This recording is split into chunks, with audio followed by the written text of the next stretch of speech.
Welcome students in the business study class. In the previous lecture we have discussed the cooperative societies. In today's lecture we are going to discuss the joint stock company. So let's start.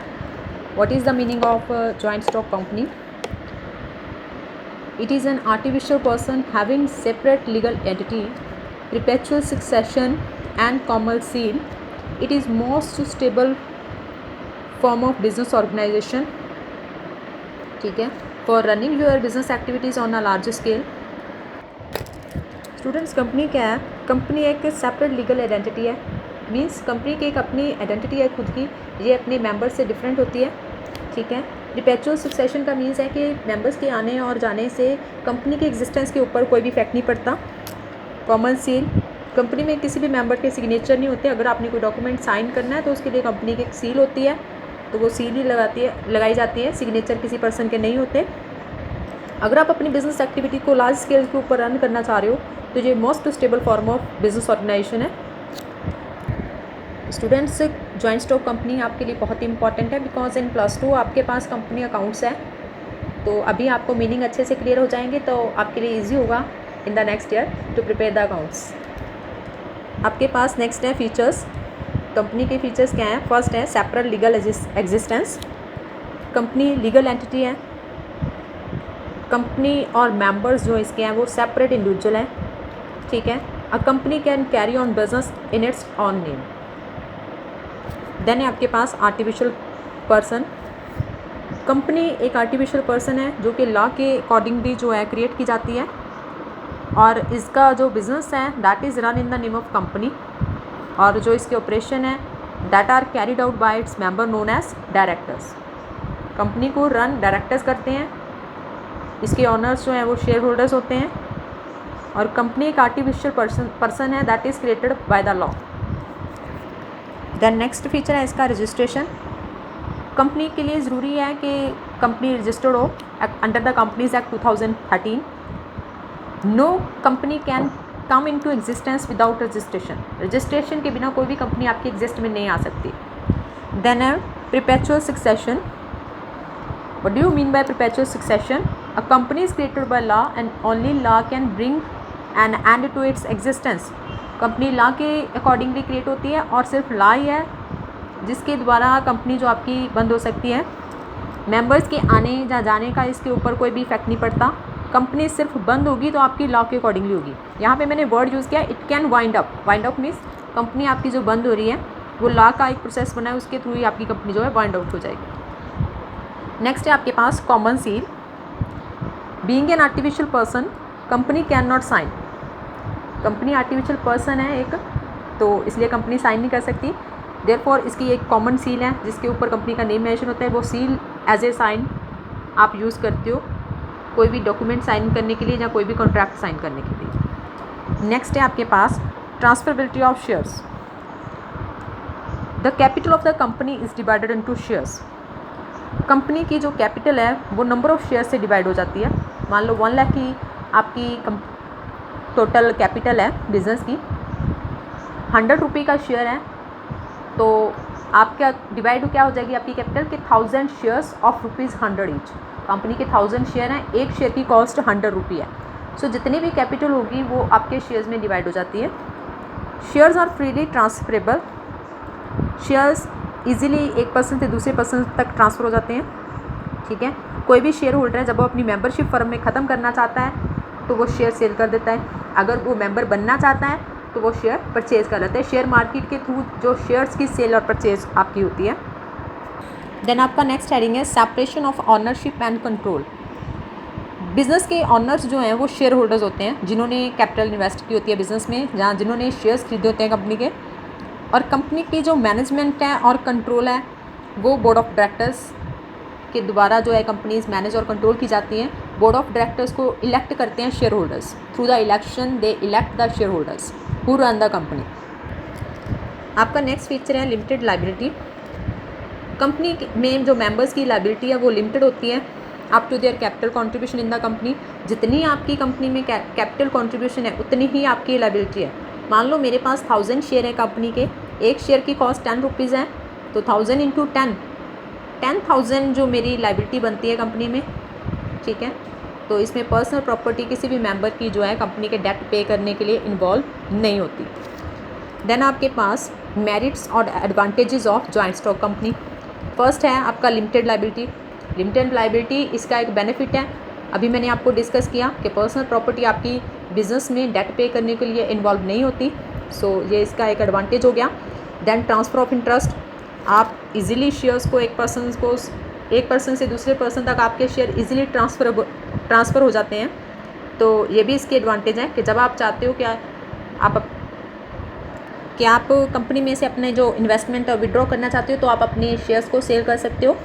So easy transferability of interest, ये इसके advantage हैं। Then perpetual existence, members के आने और जाने का company के ऊपर कोई भी इफेक्ट नहीं पड़ता, सो ये भी इसकी एक एडवांटेज है कि कंपनी लॉन्ग टाइम के लिए रन करती है, ठीक है। देन है growth and expansion, there is a more scope for growth and expansion in case of a company के पास लार्ज फाइनेंशियल रिसोर्सेज होते हैं, लार्ज प्रॉफिट्स होते हैं, लार्ज रिटेन अर्निंग्स होती हैं, जिसके द्वारा वो अपनी कंपनी जो है ग्रोथ भी कर सकती है, आप अपनी कंपनी को एक्सपैंड भी कर सकते हो। देन है आपके पास एफिशिएंट मैनेजमेंट, कंपनी जो है प्रोफेशनल्स द्वारा रन की जाती है, आप एक्सपर्ट्स को अपॉइंट कर सकते हो, स्पेशलाइज्ड पीपल को जो है अपॉइंट कर सकते हो, ठीक है, जिससे आपके लोगों की जो एफिशिएंसी या आपकी कंपनी की जो एफिशिएंसी है बहुत ज़्यादा इंप्रूव हो जाती है, जिससे आपके मैनेजमेंट आपकी प्रॉपर होती है, सो आपके प्रॉफिट जो है अल्टीमेटली वो इंक्रीज़ हो जाते हैं। अब कंपनी क्या है आपका, इसका नेक्स्ट जो इसका बेनिफिट है large amount of capital. Large amount of capital company क्या अपनी शेयर जो है पब्लिक को इशू करती है, सो उसकी जो कैपिटल है बहुत ज़्यादा होती है, plus company form of organization जो है वो फाइनेंशियल इंस्टीट्यूशन से लोन भी ले सकती है, ठीक है, डिबेंचर्स इशू कर देती है कंपनी, कई और सिक्योरिटीज़ इशू कर लेती है, सो उसके पास जो कैपिटल है बहुत ज़्यादा होती है। देन नेक्स्ट है आपके डिमेरिट्स और डिसएडवांटेजेस। अब हम जॉइंट स्टॉक कंपनी के डिसएडवांटेज करने जा रहे हैं। फर्स्ट है कम्प्लेक्सिबिलिटी इन्फॉर्मेशन। कम्प्लेक्सिटी इन्फॉर्मेशन मीन्स कई लीगल फॉर्मेलिटीज़ आपको कंपनी को फॉर्म करने के लिए परफॉर्म करनी पड़ती हैं, कुछ रूल्स और रेगुलेशंस बने हुए हैं जिनको आपको फॉलो करना पड़ता है। How to form a company, ये हम आगे चल के इसकी डिटेल स्टडी करेंगे अभी कि what is the process to form a company, ठीक है। सो ये बहुत ही कम्प्लेक्स प्रोसेस है, सो ये इसकी सबसे बड़ी जो है डिसएडवांटेजेस है। देन है आपके पास लैक ऑफ सीक्रेसी, कंपनी को कोई भी इंफॉर्मेशन जो है वो रजिस्ट्रार के ऑफिस में प्रोवाइड करनी पड़ती है और वो इन्फॉर्मेशन आपकी जनरल पब्लिक को भी अवेलेबल होती है, so it is very difficult to maintain secrecy, so this is also the disadvantages of company form. Then है आपके पास impersonal work experience, sorry it is impersonal work environment. Impersonal means मैंने अभी आपको बताया कि कंपनी के ऑनर शेयर होल्डर होते हैं, लेकिन इसको जो मैनेज करते हैं that is board of directors, managers जो इसको रन करते हैं, ठीक है। सो इसमें क्या है आपके एफर्ट्स और रिवार्ड में कोई डायरेक्ट रिलेशन नहीं होता। अब मैनेजर्स को पता है कि अगर वो कंपनी को ज़्यादा प्रॉफिट होगा तो उससे उनकी सैलरी में कोई इंक्रीमेंट नहीं होगा, so lack of motivation is there, so वो इतना डेडिकेट नहीं होते वर्क के ऊपर जितना ऑनर्स कर पाते हैं, सो इम्पर्सनल वर्क इन्वायरमेंट इसकी बहुत बड़ी ड्रॉबैक है। देन आपके पास है न्यूमरस रेगुलेशंस, मैंने अभी आपको बताया कि कुछ लीगल फॉर्मेलिटीज़ हैं अलग अलग स्टेजेस के ऊपर जो कंपनी को परफॉर्म करनी पड़ती है, और अगर वो कंपनी इन फॉर्मेलिटीज़ को परफॉर्म करने में कहीं पे फेल हो जाती है तो उसको पेनल्टी पे करनी पड़ती है, ठीक है। और कंपनी को अपनी जो रिटर्न है फाइल करनी पड़ती है, एनुअल रिपोर्ट्स रजिस्ट्रार के पास देनी पड़ती है, सो ये लीगल जो इंटरफेरेंस है डे टू डे एक्टिविटीज़ में, सो उसमें आपकी एक तो सीक्रेसी जो है वो ख़त्म हो जाती है, plus lot of time and money भी इसमें स्पेंड होता है, ये भी इसकी एक ड्रॉबैक है। Then your next drawback is delay in decisions. आपने कंपनी के लिए कोई भी डिसीज़न लेना है तो बोर्ड ऑफ डायरेक्टर्स की एक मीटिंग होती है, उसमें आप सभी को कंसल्ट करते हो और उसके बाद जब कोई भी डिसीज़न लिया जाता है तो वो सभी को कम्युनिकेट किया जाता है, सो कोई भी डिसीज़न जब हमने लेना होता है तो उसमें काफ़ी ज़्यादा जो डिले हो जाती है, ये भी इसकी एक ड्रॉबैक है। Then conflicts in interest. There are various groups of people in the company such as shareholders, debenture holders, employees, directors. ठीक है, और उन सभी ग्रुप्स के अपने अपने इंटरेस्ट हैं. डिबेंचर होल्डर चाहेंगे कि उनको जो है डेट के ऊपर ज़्यादा से ज़्यादा इंटरेस्ट मिले, और शेयर होल्डर चाहेंगे कि उनकी इनकम बहुत ज़्यादा हो जाए. सो इस टाइप में अलग अलग ग्रुप में जो है कॉन्फ्लिक्ट अराइज होने के चांसेस बहुत ज़्यादा हो जाते हैं. सो ये भी इसकी बहुत बड़ी ड्रॉबैक है. Then your next heading is that is types of company. First है private limited company. Students, company आपकी एक्ट्स के अकॉर्डिंगली जो है फॉर्म में आती है. सो जो प्राइवेट लिमिटेड कंपनी है that is formed under section 2 sub section 68. हम इसको ऐसे ही बोलते हैं, जो ब्रैकेट है that is sub section 2 sub section 68 of Indian companies act 2013. Private company means a company having. Private company के ऐसी कंपनी है जिसकी जो मिनिमम पेड अप कैपिटल है वो 1 लाख तक होती है, plus restrict the right to transfer it shares. Private company अपनी शेयर्स को ट्रांसफ़र नहीं कर सकती. ठीक है, और प्राइवेट कंपनी को फॉर्म करने के लिए मिनिमम 2 मेंबर्स और मैक्सिमम इसके 200 मेंबर्स हो सकते हैं. और prohibits any invitation to the public to subscribe for any securities of the company. जो प्राइवेट कंपनी है वो अपने शेयर्स पब्लिक को इशू करने के लिए पब्लिक को इनवाइट नहीं कर सकती. ठीक है, नेक्स्ट है आपके पास public limited company. Public limited company को फॉर्म करने के लिए मिनिमम 7 मेंबर्स रिक्वायर्ड हैं और maximum there is no limit. और it has no restriction on transfer of shares और सिक्योरिटीज़. पब्लिक लिमिटेड कंपनी में कोई भी जो सिक्योरिटीज़ और शेयर हैं उनको ट्रांसफ़र करने में कोई भी रिस्ट्रिक्शंस नहीं लगी होती.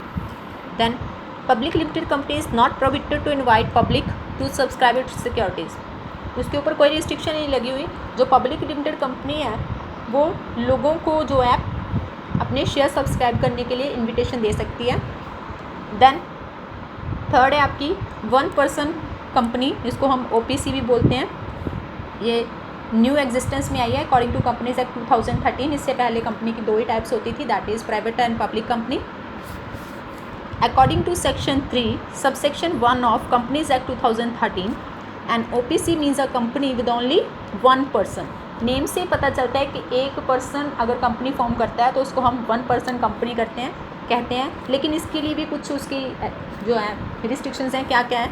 No person shall be eligible to incorporate more than 1 OPC. एक पर्सन सिर्फ एक ही OPC के लिए एलिजिबल हो सकता है, उसी वो एक से ज़्यादा OPC का जो मेंबर नहीं होगा. Then if paid up capital exceeds 50 lakhs और its average annual turnover exceeds 2 crore, then it is compulsory to convert itself into public और प्राइवेट कंपनी. अगर OPC की जो पेड अप कैपिटल है वो 50 लाख से ज़्यादा हो जाती है, जहाँ उसकी जो एनुअल टर्नओवर है, एनुअल टर्नओवर मीन्स उसके जो एवरेज एनुअल प्रॉफिट्स हैं वो 2 करोड़ से ज़्यादा इंक्रीज़ हो जाते हैं, तो OPC के लिए वो कंपल्शन हो जाता है कि वो अपने आप को प्राइवेट जहाँ पब्लिक कंपनी में ट्रांसफ़र करे. सो this is enough for today. In the next lecture we will discuss how to form the company. Thanks.